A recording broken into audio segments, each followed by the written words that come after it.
So let's talk a bit about Faiveley. It's 200 years for the winery, for the Domaine, which means also quite substantial growth. And it's now really one of the most important wineries in Burgundy. But still, the way how winery is organizing the quality level, how it is keeping, what could you tell a few most important aspects which helps you to be on the top of the quality? Wow. That's a pretty large question. We could actually take a few hours to discuss about that.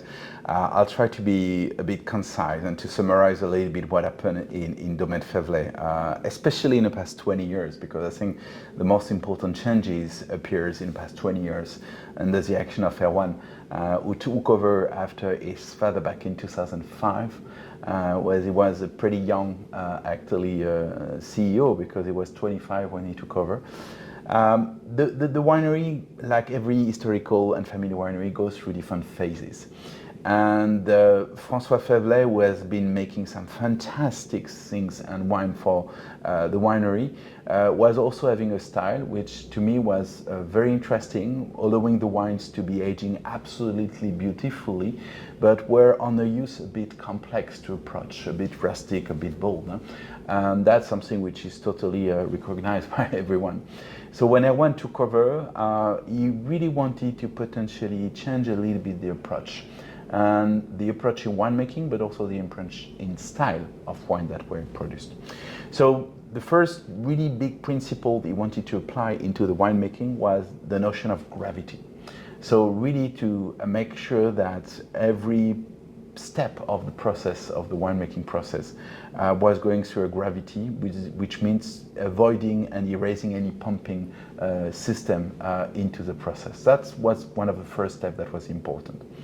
Then the second thing which is important to understand the change of style in the past 20 years is, since the wines had a tendency to be quite tannic, quite bold, Erwan also decided to actually play on the extraction, so to potentially reduce this over-extraction approach that François was very fond of. So he decided to do that, of course, to potentially reduce the amount of pigeage, to reduce, the amount potentially produced, to some remontage, to adapt a little bit the process to, of course, the type of grape which is Pinot Noir, but also to the type of vintage that we were having year after year. The last things, which of course was very important, was the oak aging, because of course the tannic aspect is, of course, mostly coming from the oak aging. François was using much more new oak barrels than what Erwan actually has been decided to use.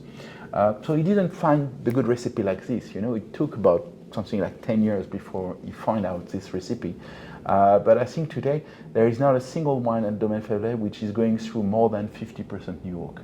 And that's something which has really changed over the past few years, knowing that in the past we were, of course, a little bit more than that, well, much more than that, if I can say it.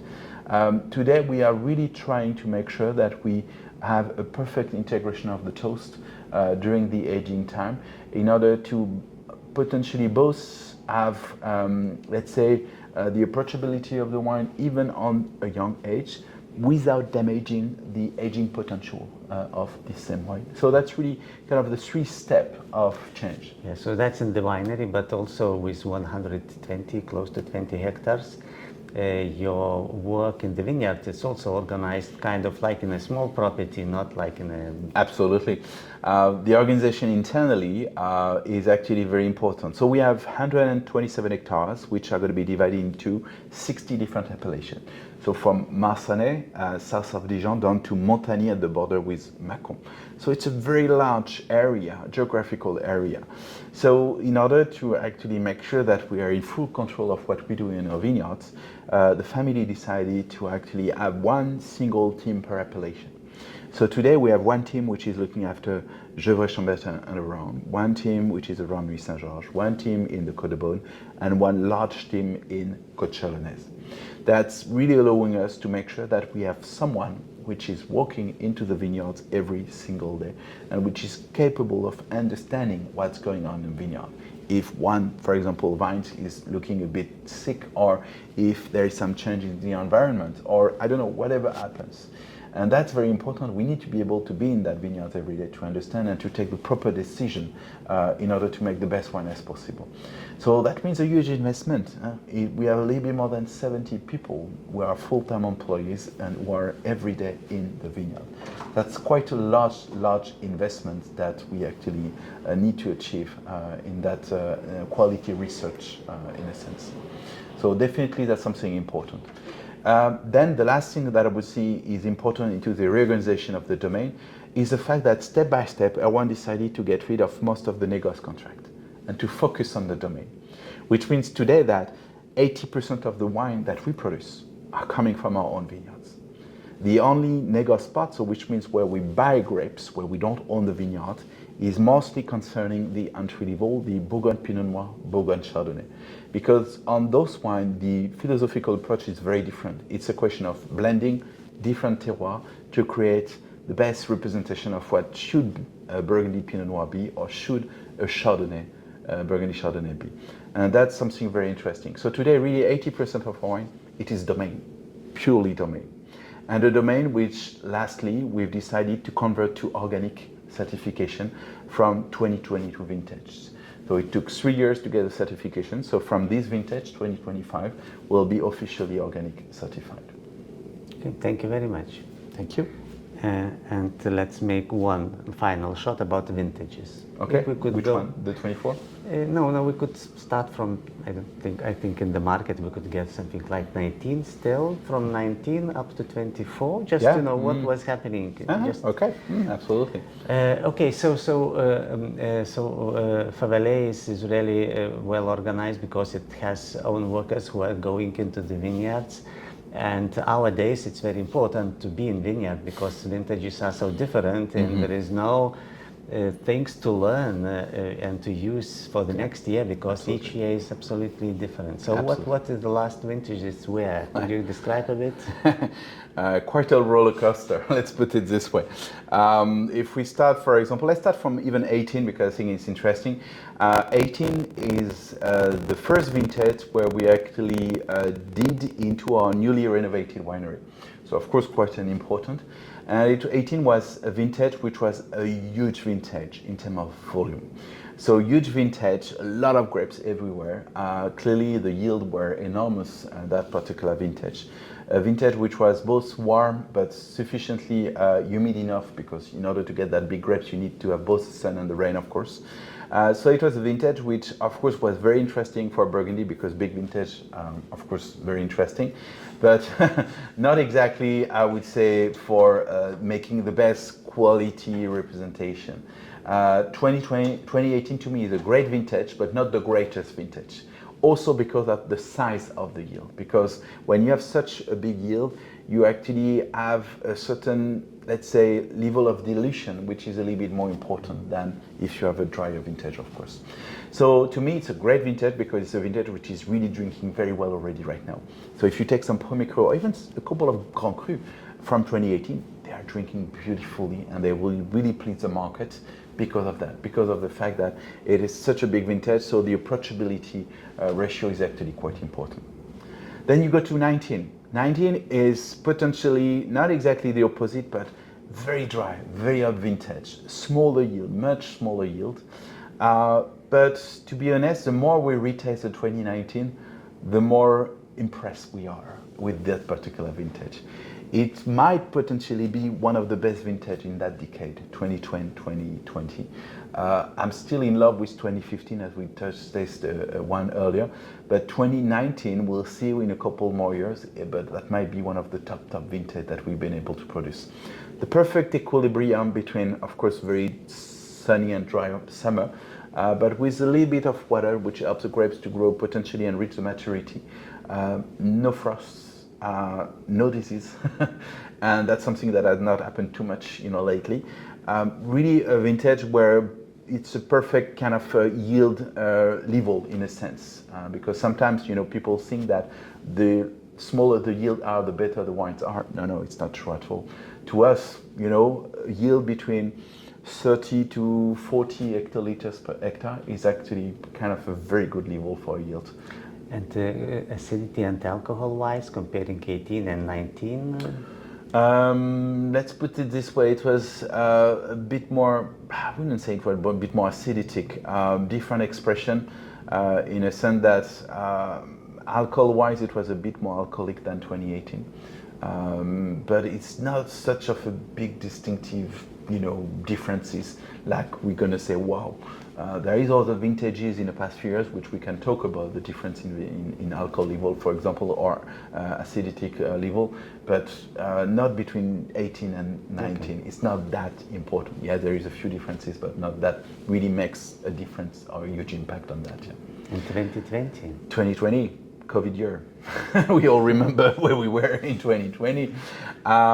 A beautiful vintage, a vintage which was very dry and hot, and which gave even smaller yield than 2019. So a small vintage in terms of production. A vintage which didn't see an inch of rain from early May until the harvest, which was around August 19th. So that's giving you an idea of the no rain leads, of course, to small berries, and then, of course, to smaller yield, smaller production.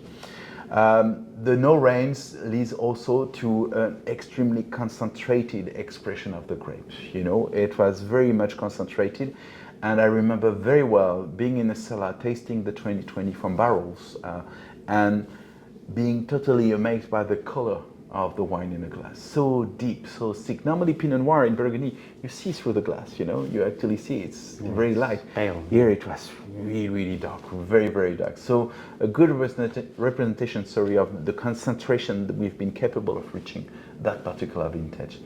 A vintage which has a great potential of aging to me, really. In the next couple of years, that's going to be very interesting. We already tasted a few villages left, as we discussed earlier today, of the 2020, but to me the Premier Cru and the Grand Cru have a great potential in 2020. It's really a beautiful, beautiful vintage. Not the greatest. Again, I think still 19 is a little bit higher than 2020, according to me, but of course, again, it's very subjective, but still a very, very interesting vintage. I would sign to have this kind of vintage every year. It's not a problem, right? Especially if we switch to the next one, which has been very complex. 2021, a vintage which is marked by frost, rain, humidity, and cold weather. That's a little bit that. It's like the season were inverse in a sense. The winter was actually quite mild, even warm at some point. And in fact, when we arrived in March, the lack of frozen period during the winter made that the grapes and the vines were pretty awake, when we were there. And what happened is mid-March, from the end of March, we got a pretty strong heat wave. We reached up to 28 degrees at the end of March 21.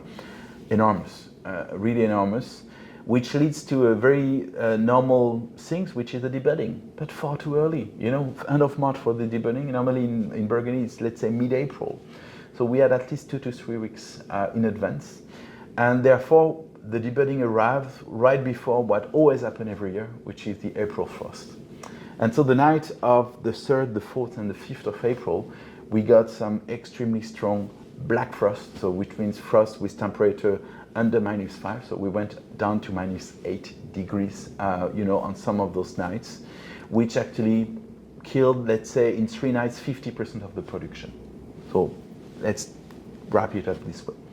And then the rest of the season was actually rather, cold, rainy, humid, so not exactly giving the possibility to actually catch up on the remaining part of the grapes. And we ending up with first harvest, which starts, let's say, I think September 19th, if my memory is good, which is an extremely late harvest. From now, 20 years ago it was normal, but now it's actually pretty late harvest. With grapes with very thin skin, which leads to very few natural tannins in the wines. And we've tasted a couple of 21, it really feels it on the palate. The acidity is right there, the minerality is right there, it's very flavorful, but clearly it doesn't have the tannic structure that's just going to help us to reach some fantastic year. To me, 21 is a great vintage that I love to drink because it is so enjoyable, so flavorful. But clearly, again, it's not the greatest vintage of all time. It's a vintage which offers a different perspective and especially offers for consumer the possibility to drink wine in a perfect condition, but much earlier as well. If you take the same wine from 2020, you wouldn't get the same impression.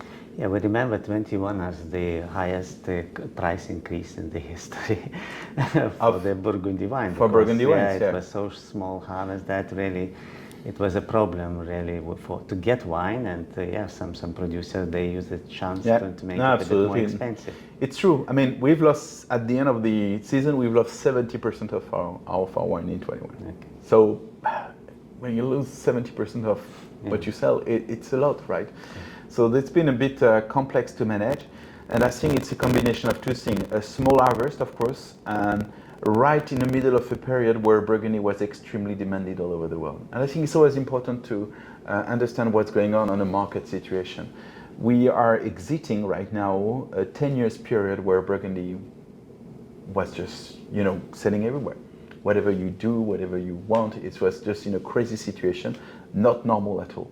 We are now coming back to a much more normal situation where we're going to be able to work in a different way. And so 21 arrived exactly at that moment. So I think some people didn't realize how impactful it would be on the markets. That's something important. So then you get some better vintage, I guess. Exactly, 2 in a row, 22, 23. I would say that 22 was almost perfect. It was, let's be honest, it was a perfect vintage. It was, let's say, marked by one climatic event. End of June, 3 nights in a row, we got some heavy rainstorm. Maybe you've seen a couple of videos from Gevrey-Chambertin of some, cellars flooded, and we had a lot of rain those 3 nights. It really has an impact on the profile of the wine. In 2022, you really need to understand where you were and how the rain was impactful. In Gevrey-Chambertin and Côte de Nuit, we went up to 240 millimeters of rain in just, a few days. So it's quite enormous. When it was overall something like less than 200, almost a 180 in the Côte de Beaune, and less than 100 in Côte Chalonnaise. So that is really have an impact on the type of wine you're going to make. To me, 2022 has a perfect profile in Côte de Beaune red, and it's not preaching for my own church to say that, because of course we are much more in Côte de Nuit, but the level of quality of wine in Côte de Beaune red in 22 was absolutely incredible, and it is also thanks to this extra level of rain, but which didn't reach the craziness of what happened in Côte de Nuit. So to me, 2022 is also a perfect example of what's going on in Burgundy. 3 nights in a row, 3 big heavy rainstorm, but 20 to 30 kilometers away, so different. So intense in Côte de Nuit, a little less intense in Côte de Beaune, a little less intense than Côte de Beaune in Côte Chalonnaise. But you're still just in a, geographical distance. So you got dilution. What was the a little bit dilution, less concentration. Much more than dilution is less concentration, and a much more kind of lighter profile, especially in Gevrey-Chambertin, which somehow is very pleasant, I have to admit, because sometimes Gevrey-Chambertin, when it's too hot, can be a little bit tough. To me, this year I actually brought something very interesting. You can just taste the wine from Gevrey-Chambertin from 2022. They are delicious already at some point, also because of that climatic event that happened. Overall, the rest of the summer was actually very dry and hot. So actually they've been able to catch up a lot of things. So it was just exactly what we needed in a sense. But let's say that again, this equilibrium was better rich in Côte de Beaune than in Côte de Nuit. And the berries were smaller that vintage? Not obligatory smaller, because actually the yield was pretty important. Let's say that everyone talks about 22 as a big vintage, but to me it was just getting back to a normal vintage, which means we were, between 40, 45 hectoliters per hectare average yield, which is a normal vintage, as we didn't have for quite some time before. Okay. And then you switch to 23, which is a very different season, climatic season, very on and off. So which means 2023 to me is marked by a few days of rain, kind of heavy rain, and then a few weeks of sun. And then a few days of rain, a few weeks of sun. And we arrive at the flowering season in June, and right after the flowering, we realized that there are so many bunches of grapes on every root. So many of them. It was absolutely incredible. So we took the decision to, for the first time in the history of the domain, to do some grain harvest in 23. So we put down 30% of our grapes down because there were too much onto the roots. And we wanted to avoid the risk of not reaching the maturity at the harvest time. So that's a vintage which is really marked by this enormous, huge yield, Average, to give you a good example, average weight for a bunch is between 90 and 120 grams. In 2023, the average weight was closer to 300 grams. So that's giving an idea. Okay, so but that influenced also style of the wine somehow? Of course, yeah, that influenced the style, but the fact that we were capable of, let's say, doing that green harvest really helped us to reach the proper maturity level for the berries right at the harvest time.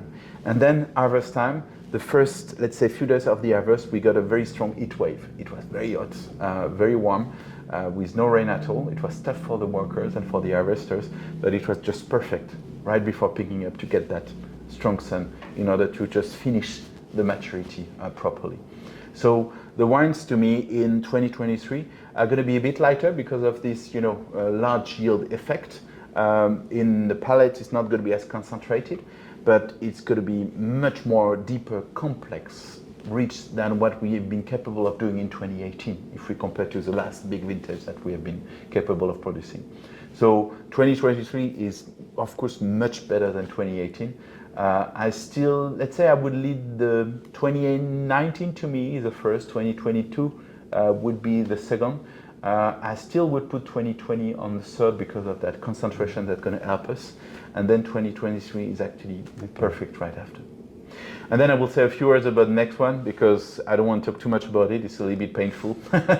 You heard about it. You know what I'm talking about. 2024, a vintage marked by rain, cold weather, cold temperature.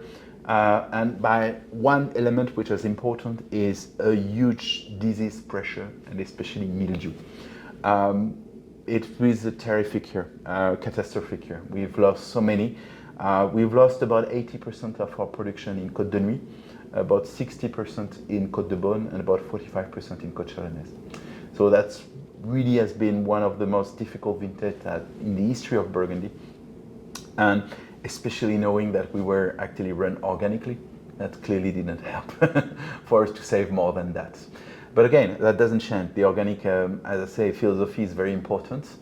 We just need to accept that potentially every 3 vintage or every 2 vintage, we're going to lose quite a lot. That's the only thing that we need to accept into our philosophical approach. So let's hope that 2025 will be that normal vintage again and things will come back to absolutely normal. And you know what we say, usually historically vintage in 4 were not very good, vintage in 5 normally they are perfect, so no doubt it's going to be perfect, especially for our bicentenary, right? That should be like exactly. Okay, thank you very much. No, thank you very much. Okay.